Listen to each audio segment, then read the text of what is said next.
What's up, Barnhill family, and welcome back to the channel. Yo. So, Nick, the Suga Show was back in town this weekend making quick work of Raulian Paiva.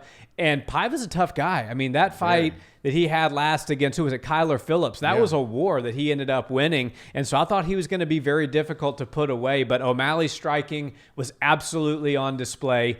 Beautiful jabs that were setting up the power shots. And he got him out of there in the first round. Yeah, that finishing sequence was very impressive. But I have to say, he was clearly showing a little bit of respect to Raulian Paiva, because usually, and especially in the last fight when we saw him fight Chris Matino, he had no respect for the striking, and he came right in and did whatever he wanted. He was dribbling basketballs and throwing twos and, acting crazy and spinning and all this stuff right out of the jump. And that's what we're used to seeing. He was a little bit more calculated, a little bit more measured in the beginning of this fight. We saw him come across and kind of measure his shots. He was landing that jab, like you said, very well. And once he realized that Paiva was trying to get off his shots, but he didn't have the power and he didn't quite have the range to score on O'Malley, that's when he decided to turn it up. And I thought it was literally another flawless victory for Sean O'Malley.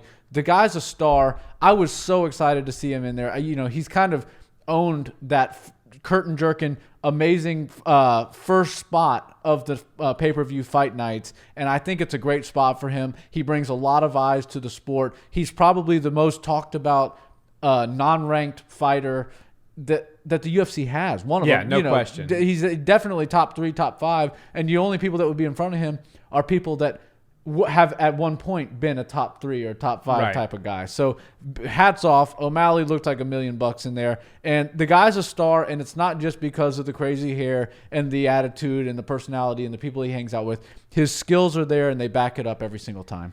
Yeah, I mean, Sean O'Malley might not have a number next to his name, but you won't convince me that there's 15 people in the UFC's bantamweight division that are better than him. Right. I think maybe there's 7 or 8, and that's a maybe. He's very, very good. Yeah. I mean, he looks like, his hair looks like a big old ball of cotton candy. Right. The clothes, I mean, the face tattoos. I mean, I'm a little older than you, but I might just be a little old for that style. It doesn't really mesh with me, but I get what he's doing. Yeah. I mean, and he's getting people to take notice. He's hanging out with the Nelk boys, and Steve Will Do It, and 6ix9ine, and he's talking about being an unranked fighter, and he wants to just beat people up on the local circuit. He says things that inflame people. Mm-hmm. He says things that piss people off. Right. He purposefully keeps himself in the headlines, and I can respect it because there was that Conor mania when Conor became the megastar that he is, where literally it seemed like everybody was going to the same suit maker that Conor went to and the same sunglass shop and buying the same suit and the same sunglass and trying to be Conor McGregor, but for a fake Irish accent. Right. And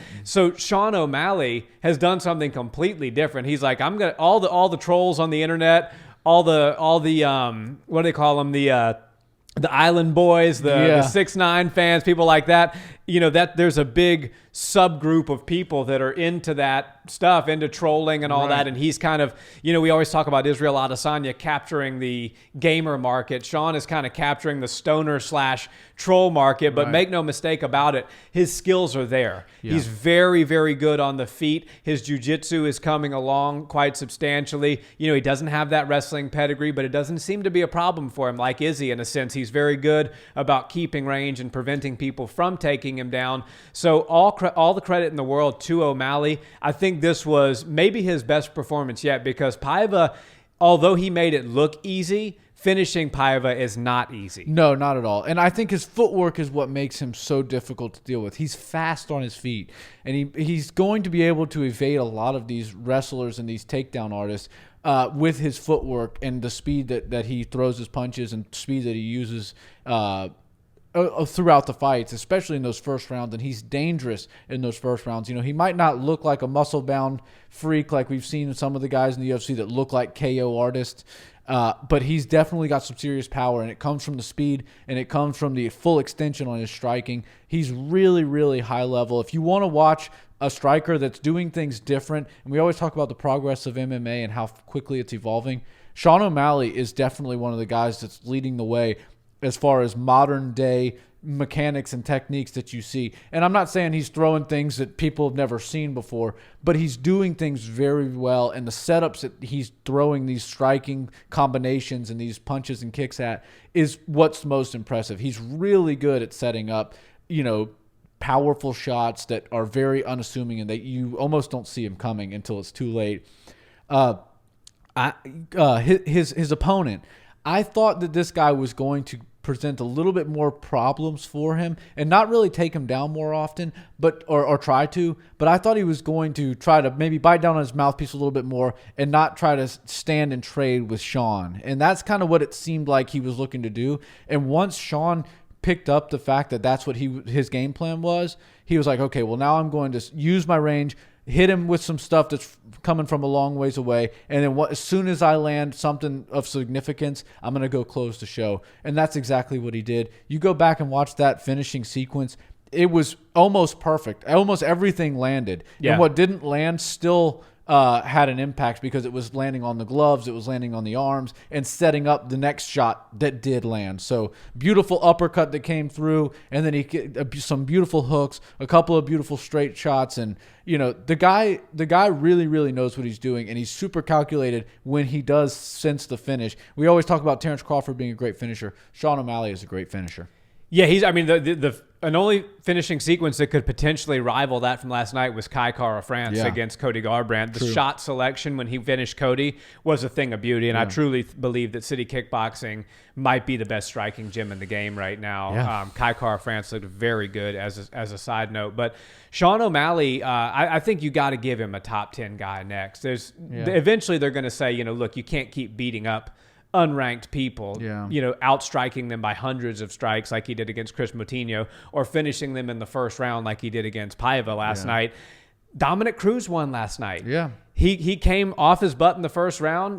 First round, he lost handedly to Pedro Munoz, came back, won the next two, looked pretty good doing it. And we know Suga Sean has had the name Dominic Cruz in his mouth for some time now. I'd love to see that fight. I know Dominic said, hey, I'm trying to fight up in the rankings, not down in the rankings. But sometimes when you have a star as big as Sean, fighting him, even if he is a few spots behind you in the rankings, which he probably will be come Tuesday when they flesh all of that out, I still think it might be a good fight. It certainly would be the main event on a UFC fight night, and it would have a lot of attention and a lot of people watching it. And for Cruz, somebody who a lot of the new fans aren't really that keen on because he had such a wonderful career 5+ years ago, but due to injuries and just unavailability to fight, he's kind of fallen out of the limelight over the last 5 years or so. And so what a great way to come back and make the new fans, or reintroduce yourself to the newer fans rather than to come out and fight somebody like a Sean O'Malley. I would love to see that fight. I think Dominic Cruz is very awkward in his style, and I'd love to see if Sean can solve that puzzle. Yeah, that would be a fun striking match. I think there would be a lot of cool stuff that took place, Dominic Cruz is like a very hard test or an exam in school. If you study for it, you can have success. If you don't study for it, he'll make you look like a fool all night long. And O'Malley seems like the kind of guy that does take this very seriously. He might seem like, one of those guys that's just, a little bit lazy, but that's not the case. He's just playing an act there. And I do want to give him credit, a little bit of a side note. He really does understand. I feel Sean O'Malley is a true martial artist. But he understands the entertainment aspect of the sport, and he understands that he has to promote these fights and promote himself. And he does play that role. But then he also, when you see him kind of not playing that particular role and they ask him some questions, some serious questions, you get that real Sean O'Malley. And at the end of the day, the guy's a stone cold killer. He takes this stuff seriously. He takes his body, his health, his wellness seriously. And it shows. He's able to turn on that crazy character and call people out and be that brash voice in the bantamweight division. But make no mistake about it, he is a stone cold killer. Dominic Cruz is an amazing fight. They both fought on the same card, and one of them has no rank next to his name and was sitting on the main card, and one of them was sitting on the prelims. So while you always want to move up in the rankings don't mean quite as much as the placement on the card, and Sean O'Malley was only a few short steps away from the main event on one of the best fight cards we've seen, and that's pretty much the spot that he's always in now. While you said he could probably do a fight night main event, I agree with that. But when it comes to buying pay-per-views, they like to have Sean O'Malley on those pay-per-view cards. And if Dominic Cruz wants to continue to move up in stardom, which he already is a major star, if he wants to continue to be known, he needs to get on that main card. And Sean O'Malley has proven that he's there. If he wants to dance, they should dance, because I think that would be a fun fight for the fans. And now they'll both probably have a ranking, and a win over Sean O'Malley just might put him in a good position. And also a win over Dominic Cruz for Sean O'Malley would definitely put him in a good position. It would finally give him a really legit name on his resume. Yeah, and Sean, it's crazy to say it, but he really does sell pay-per-views. And most of the people that purchased UFC 269 were there to watch Charles and Dustin slug it out, and right. Amanda and Juliana in the co-main. But you certainly can't discount the fact that there are some kids out there who, through the Nelk Boys or through YouTube or through his podcast, have found Sean O'Malley, have become fans. And I'm not saying it's probably less than 5% of the total pay-per-view buys, but there's some people that pressed buy that didn't know who Dustin Poirier was. Yeah. I'm going to tell you as a fact, because I know a lot of people, contrary to probably popular belief, I know a lot of people that don't know anything about mixed martial arts. I have friends that don't know what MMA stands for, but they know who Sugar Sean is, and they do tune in when he's fighting, and that says a lot about what he's doing. He's transcending. If anybody has the chance to transcend into pop culture like Conor McGregor did, it's Sugar Sean O'Malley, because of who he's aligned himself with, who's the character that he's created. Now you've got your Khamzat Chimaevs and your Paddy the Baddy that are definitely on their way to doing that as well, but they're a little bit more rough and tumble, legit fighters. Sean O'Malley is just as rough and tumble, but he has that sort of pop culture edge to him that I think is what really transcends. I know people all the time. They're like, man, I don't know who this Poirier guy is, but dude, Sean O'Malley's fighting on this thing. And I'm like, that's a good sign. It's crazy. I mean, because us as hardcore MMA fans, and most of you guys out there that enjoy this channel, and we do appreciate each and every one of you, are hardcore MMA fans. Mm-hmm. And so it sounds crazy, right, to most of us here.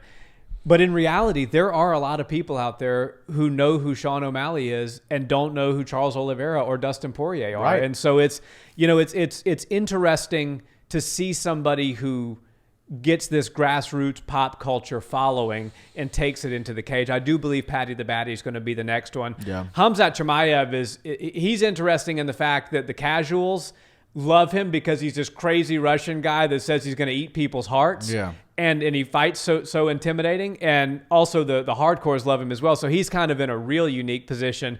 But I do think as far as grassroots, like bringing eyes to the sport that weren't fans, Paddy's got that deal with Barstool Sports now, 7-figure deal. Sean does his thing. He's got his own podcast and stuff like that. I think that those two are going to bring a lot of eyes. And that's why you're right. They may do a fight night as I was proposing, but I think more likely they'll just keep him as the first fight on a pay-per-view card, keep him behind the pay window, so to speak. So if you want to see the Sugar Show, you got to pay for it. Absolutely. And I think that's the best thing they can do right now. They're having event after event sell out, and they're really good fight cards. Every time the UFC does a pay-per-view, it's major. There's usually 2 title fights on it, but sometimes you need some good supporting actors as well. Sean O'Malley's probably one of the most reliable people you can put on the fight on the main card that's not in a title fight, and the fact that he's unranked speaks volumes to how much promoting yourself and being an entertainer is in this sport. It is so important. He's doing all the right things. I'd love to see him get in there against a top 15, top 12, top 10 guy, but if they don't do it and they keep the slow rise going, I think it's fun because us as fans and the general public as fans love the rise of the fighter. Yeah. Once you arrive and you're in that top 5, once you get there, once you get to a title fight, you're just kind of cemented as one of the guys.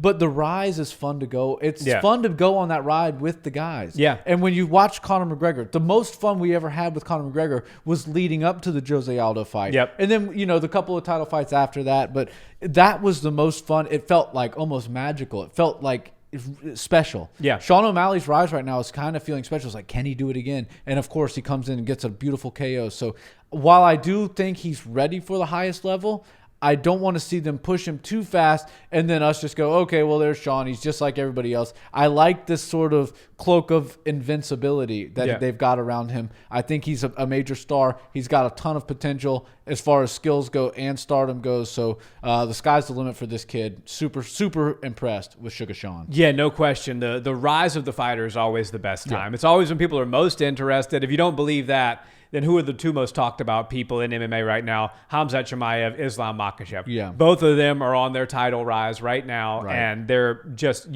cannot be enough content created around those two guys. That's and right. so likely both of them will be champs at some point, and then it'll be like, okay, yep, he cemented himself as a champion, and now we'll see how long he holds on to it. But the rise of the fighter is a thing of beauty, and I think the UFC is doing it right with O'Malley. I do too.